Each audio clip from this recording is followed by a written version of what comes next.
Hello everyone. So we are going to continue from where we left from the previous lecture. So इस lecture में हम human respiratory system के structures के बारे में समझेंगे और हर एक structure के function के बारे में समझेंगे. Basically हम details cover करेंगे इस lecture में. तो starting with your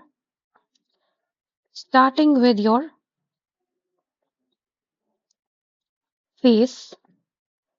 Okay, these are your lips and यहाँ से आपकी बनती है buccal cavity. Okay, and this is your chin. This is it starts from your nasal cavity. ये जो nasal cavity है, one pair है. आपका नाक कैसा है? आगे से ऐसे दो है ना holes. और बीच में से it is divided. बीच में से ये जो division है इसका, इस बारी हम ना बहुत अच्छे से diagrams के साथ समझेंगे. बहुत मतलब बिल्कुल भी confusion नहीं होना चाहिए. ऐसे दो holes हैं और इसके बीच में एक septum ऐसे रहता है. एक septum build होता है ऐसे. ये आपका nose है ना? This is your septum. One pair of nostrils. Okay. And then your nostrils opens into your nasal passage से होता हुआ आपकी ये एक nasal cavity बनाएगा. It's going to form your nasal cavity. This is your nasal cavity. ऐसे. इस nasal cavity में ये nasal cavity बहुत important role play करती है. ये जो front region है आपने देखा होगा यहाँ पे आपके hair like structures present रहते हैं. Right? यहाँ पे आपने देखे होंगे hair like structures. These are your hair like structures. Hair like structures नहीं actually hairs ही हैं. इनका भी एक काम रहता है. यहाँ पे आपको मिलेगी एक cellular layer of cells. एक cellular layer है. इसे हम कहते हैं olfactory epithelium. Olfactory epithelium. Olfactory का मतलब ये कि ये जो epithelium है it is neurosensory in nature.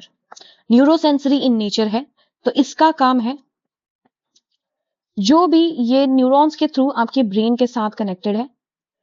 Okay and इसका काम है टू सेंस दी स्मेल. तो जो भी आप स्मेल लेते हो इसी मेम्ब्रेन की वजह से न्यूरोसेंसरी एपिथेलियम जो एपिथेलियम है ऑल्फैक्टरी एपिथेलियम है इसी की वजह से लेते हो. यहाँ पे आपके नोज में ना एक और रहता है एक आपका स्ट्रक्चर. ये है आपका नेजल चैम्बर. यहाँ पे कुछ ऐसी बोन्स रहती हैं. एक बोन यहाँ पे एक बोन है. इस बोन को हम बोलते हैं टर्बिनेट्स.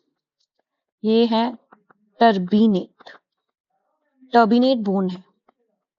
जैसे ही हवा अंदर जाती है ना तो इसके साथ इधर से टकराती है. डायरेक्टली नहीं जाती. फिर हवा का बहाव बदलता है. फिर इधर जाती है. हवा का बहाव बदलता है.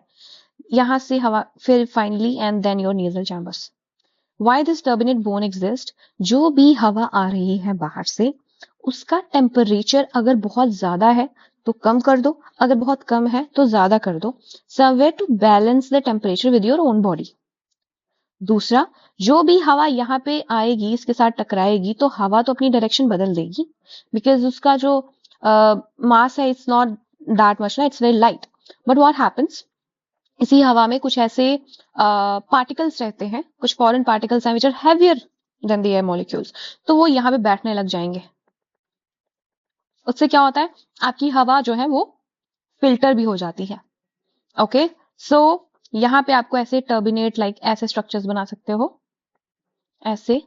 और यहाँ से हवा जो है टकरा करके टेम्परेचर भी अपना मेंटेन करेगी. फिल्टर होगी और साथ में यहाँ पे आपको दिखेगी कुछ ऐसे एक और ग्लैंडुलर एपिथेलियम रहती है. म्यूकस सिक्रीटिंग सेल्स होते हैं यहाँ पे साथ में ही. इनका काम है म्यूकस सिक्रीट करना ताकि हवा को ह्यूमिडिफिकेशन भी मिले. ओके तो यहाँ पे क्या कर रहे हैं एक पॉइंट नंबर 1 एक तो ये फिल्टर कर रहे हैं आपकी एयर को जो भी अंदर आ रही है ताकि जो फॉरेन पार्टिकुलेट मैटर्स हैं वो यहीं से ही आगे ना जा पाए. आपकी जो नेजल पैसेज है वहां से आगे ना जा पाए. दूसरा है ह्यूमिडिफिकेशन करती है एयर की. Humidification of air. अगर हवा ड्राई है और वो आपके लंग्स तक, एल्वियोलर मेम्ब्रेन तक पहुंचती है, तो वो आपकी एल्वियोलर मेम्ब्रेन को डैमेज कर सकती है। इसीलिए हमें चाहिए कि हवा में थोड़ा ह्यूमिडिटी रहे, हवा में थोड़ा वाटर मॉलिक्यूल्स रहें। तो इसीलिए यहाँ पे म्यूकस, इसमें म्यूकस हेल्प करता है। तीसरा ये है कि जो टेम्परेचर मेंटेनेंस करना,